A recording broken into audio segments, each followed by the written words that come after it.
बिस्मिल्लाहिर्रहमानिर्रहीम। अस्सलाम वालेकुम। एवन टीवी के न्यूज स्टूडियो से मैं हूं अली शाबासी। शामिल करेंगे news headlines. 190 million pound reference बानी पीटीआई को सजा मिलेगी या नहीं, सब नजरें इस्लामाबाद एहतसाबी अदालत पर। एहतसाबी अदालत की जज नासिर जावेद राना आज फैसला सुनाएंगे। साबिक वज़ीर आज़म और अहलिया पर निजी सोसाइटी से अरबों रुपए लेने का इल्जाम है। बानी अहलिया पर अलकादिर ट्रस्ट के लिए अराजी लेने का भी इल्जाम है। 19 साल बाद वेस्ट इंडीज पाकिस्तानी सरजमीन पर टेस्ट खेलने के लिए तैयार। सीरीज का पहला मैच आज से मुल्तान में शुरू होगा। फर्स्ट क्लास के trial century maker Mohammad Huraira debut करेंगे। प्लेइंग 11 में कामरान गुलाम शामिल, हुरम शहजाद वाहिद fast bowler. Pak West Indies series में शाहीनों का फोटो सेशन।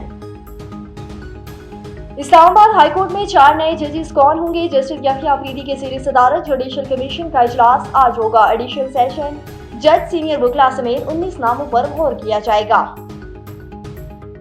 कराची में माड़ीपुर रोड पर ट्रैफिक हादसा, तेज रफ्तार डंपर सड़क किनारे खड़ी गाड़ियों से टकरा गया। 3 ट्रेलर और 1 हाई एक्स मुकम्मल तबाह, जानी नुकसान कोई नहीं हुआ।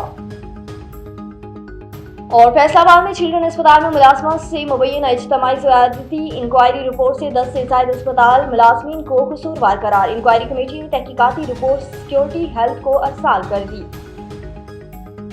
न्यूज स्टूडियो से फिलहाल के लिए इतना ही। मजीद खबरों और अपडेट्स के लिए देखते रहिए A1 टीवी। A1 टीवी, सब पे नजर, अंदर की खबर।